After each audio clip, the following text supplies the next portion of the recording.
नहमदुहु व नुसल्ली अला रसूलिहिल करीम अम्मा बाद फ़अऊज़ु बिल्लाहि मिनश शैतानिर रजीम बिस्मिल्लाहिर रहमानिर रहीम।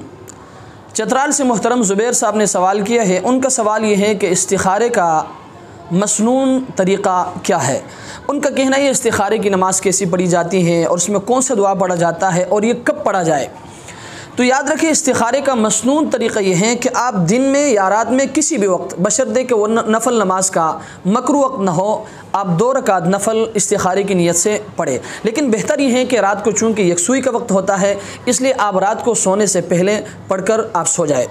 तो याद रखें, 2 रकात नफल आप इस्तिखारे की नीयत से पढ़ें। पढ़ने के बाद सलाम फेरने के बाद इस्तिखारे का जो मसनून दुआ है, जो मेरे स्क्रीन पे भी आपको नज़र आ रहा है, आप ये दुआ पढ़ें। लेकिन याद रखें, दुआ पढ़ते हुए आप इस चीज़ का ख्याल रखें कि अगर आपको अरबी आता है तो आप जो मेरे स्क्रीन में दुआ आपको दिखाई दे रहा है, और इस दुआ में जो हादल अम्र का लफ्ज़ है, अगर आपको अरबी आता है तो आप इस हादल अम्र की जगह अपने उस काम का नाम लें जिस काम के लिए आप इस्तिखारा कर रहे हो। मसलन आप निकाह के लिए कर रहे हो तो आप कहें कि हादल अम्र की जगह आप बोले कि हादल निकाह। अगर आप सफ़र के लिए इस्तिखारा कर रहे हो तो हाद सफ़र। अगर आप तिजारत के लिए इस्तिखारा कर रहे हो तो हाद ही तिजारा। किसी भी चीज़ के लिए आप इस्तिखारा कर रहे हो तो उस चीज़ का नाम ले। लेकिन अगर आपको अरबी नहीं आता तो आप अपने दिल में उस काम का सोचें जिसके लिए आप इस्तिखारा कर रहे हो। इस्तिखारा करने के बाद आप सो जाए।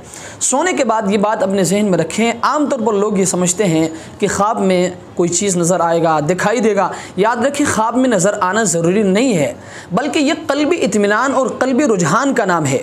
आप अपना इस्तिखारा करें, अल्लाह के सामने अपना काम रखें कि अल्लाह मेरे ये मामला है, ये काम अगर मेरे लिए अच्छा है तो इसका मेरे हक़ में फ़ैसला कर दे। अगर ये काम मेरे लिए अच्छा नहीं है तो आप मेरे दिल को इसकी तरफ से हटा दे, बस कि किसी और की तरफ मोड़ दे। तो याद रखें, आपका ख्वाब में किसी चीज़ का आना, ख्वाब में दिखाई देना, ये ज़रूरी नहीं है, बल्कि जिस तरफ आपका क़ल्बी इत्मीनान हो, रुझान जिस तरफ हो जाए, आप उस तरफ उस काम को अदा करें। लेकिन याद रखें, इसमें एक और चीज़ भी अपने जहन में रखें।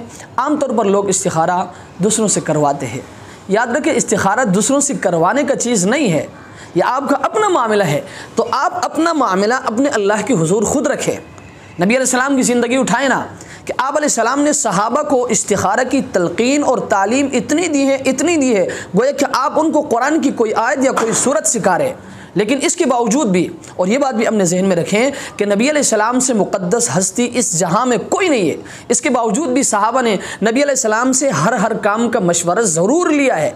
और इस्तिखारे की तलकीन और तालीम नबी अलैहिस्सलाम ने बड़े ज़ोर के साथ सहाबा को दिया है, सहाबा को इसकी तालीम दी है, इसका तलकीन किया है। लेकिन इसके बावजूद भी सहाबा ने नबी अलैहिस्सलाम से इस्तिखारा करवाया नहीं है, बल्कि मशवरा ज़रूर लिया है, लेकिन इस्तिखारा खुद किया है। इसलिए बेहतर तरीक़ा यह है कि आप इस्तिखारा किसी से करवाने के बजाय इस्तिखारा आप खुद करें। तरीक़ा मैंने आपको बता दिया कि 2 रकात नफल की नीयत से आप इस्तिखारे की नमाज़ पढ़ें। नमाज़ पढ़ने के बाद इस्तिखारे का जो मसनून दुआ है, उस दुआ को पढ़ने के बाद आप सो जाएं। मुझे अल्लाह की ज़ात से उम्मीद है कि जिस काम के लिए आप इस्तिखारा कर रहे हैं, अल्लाह तबारक व तआला आपके दिल को उसी की तरफ मोड़ देंगे। दुआ फरमाएं अल्लाह तबारक व तआला हमें इस मसले को समझने की और इस पर अमल करने की, और हर काम जो भी हम काम करें अल्लाह तबारक व तआला से मशवरा करने की और इस्तिखारा करके उस काम को स्टार्ट करने की, शुरू करने की। अल्लाह तबारक व तआला हम सबको तौफीक अता फरमाए। व आखिरु दावाना अनिल हम्दुलिल्लाहि रब्बिल आलमीन।